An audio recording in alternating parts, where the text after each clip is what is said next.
let me go. Lights off. Yeah.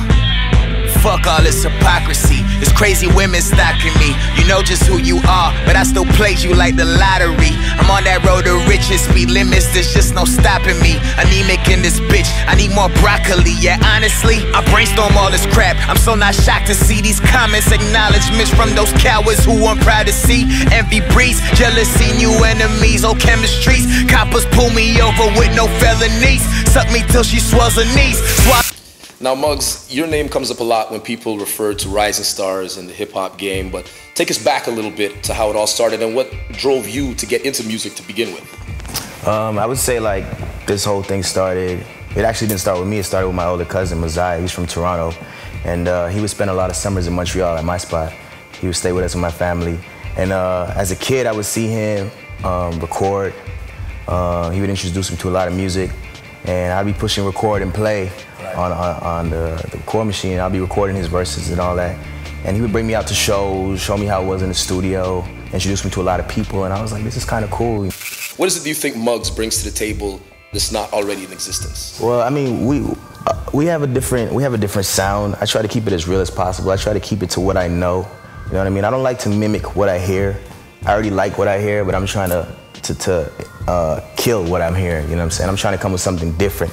Even for the city, we have a lot of artists that feel that being an artist consists of making a song and shooting a video in your garage in the same week. And that stuff bothers me because, you know what, when we come up with concepts and all that, we're like scratching our heads and we're arguing, going back and forth. My team and I, we're just going with concepts and we're really trying to get the best product possible. So when I see people like that just think that it's easy, I get angry. Guess it's what you call life, right? Some may come and they go. What's the point of letting y'all in shit? Most don't stay anymore. I've done it, I've seen it, but fuck, this is what I gotta do. No kids yet, I got a couple mouths to feed, so there's so much I gotta prove. But what's pressure? I left my pride on the dresser. I put it on in the morning. As a young man, I live a crazy lifestyle, so I guess yours will be normal or boring. We go to bed in the morning. If we even go to bed though, I make it easy for you to hold on. That's why it's hard for you to let go. So what is it that you bring to the live aspect? You've done a lot of touring, of course, Sean Paul as well.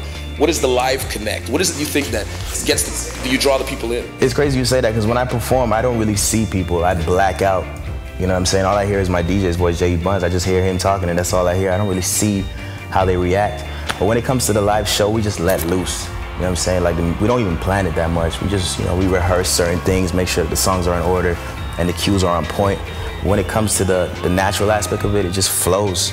We don't even plan that, and luckily the people receive it well and they like it, and we always get positive feedback after performances. And I mean, I don't really exercise or look in the mirror and practice my performance. It just comes out of me and I just transform, they say. You know what I mean? But when I watch the tape, I realize, yeah, I gotta get them with me. I gotta get them to understand. And when I do shows like that, it's hard because radios don't really, aside from hip-hop radios, you know, the mainstream radios, they don't really support local talent the way that we would like them to. So when I gotta go out and perform for a huge crowd that's unfamiliar with my style of music, plus my sound, plus my name, it's like, man, this is my first impression. So it's either go hard or go home. So I gotta make sure that everybody knows my name once I leave that building. So we try to do that as much as possible at every venue. And are you a hip-hop artist or are you an artist that happens to do hip-hop? I feel like in interviews when they label me as a hip-hop artist, I get offended. And not because I feel like I'm better than that title, but it's just like I don't just do hip-hop. You know, you might hear me in a house club and they're playing my music and they'll be like, I know this guy's voice, he just said Black Rose, that's muGz. And you know, hip-hop is hip-hop and that's my main love in this industry, but music is the theme, you know, music is the vibe, music is the energy. And I don't like to limit myself with just one genre of music, you know? I like to exercise my craft and test new things. I'm not scared to try new things. You might even hear me on a country record, but I'll do my thing on that country record, you know what I mean? I won't be coming through with the banjo like, you know? But I'll do my thing on that country record, so when they do listen to it, they'll be like, yeah, muGz was on that record. So I would say I'm an artist that does the hip-hop thing, plus those other things too, you know, the other genres. I like to mix it all up.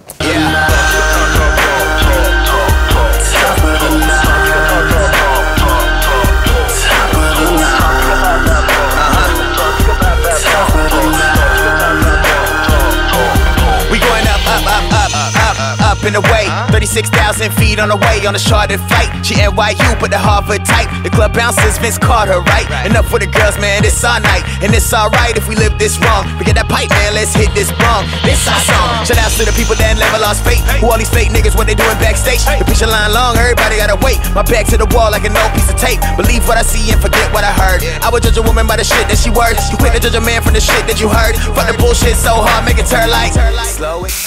One of the first artists, actually the first artist from the city to be featured on BET.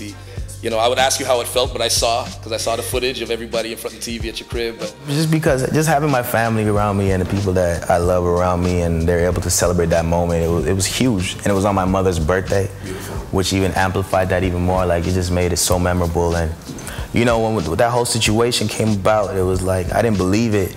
They hit us up. We didn't even hit them up. They hit us up. And they were like, yo, we would like to premiere this on the show. So we sent them everything. We had to edit the video a bit because it was showing a little bit too much skin, right? And then we sent it, and they're like, okay, we're gonna premiere it on this day at this time. So when 6:30 came, we're all glued to the TV. They had the whole city glued to the TV. First hour went by, they didn't play the video. We're like, okay, cool, we played it in a bit. Second hour went by, they didn't play the video. We're like, okay, cool, they didn't play the video that's coming up. Last half an hour to the show coming up, and I'm like sending an email to the program director like, yo, you're gonna play my video, you're gonna play me in front of the whole city, right?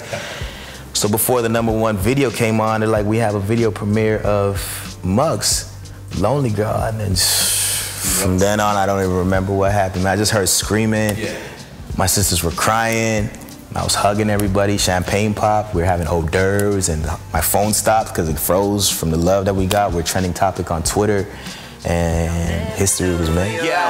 Amazing, this is so amazing. Used to be the basement, now I'm on the stages. Now I'm on the plasmas, lying out the cages. Wrote it down for me while I'm ripping out your pages. Ripping out my heart, man, pouring out my soul too. Stubborn personality, everybody told you. Looked upon differently as everybody knows you. And being asked for many favors when they owe you. With fame comes a little exchange. Things that once felt good now seem strange. Those who sat front row now complain. From the tone you're speaking to me in, I sense pain.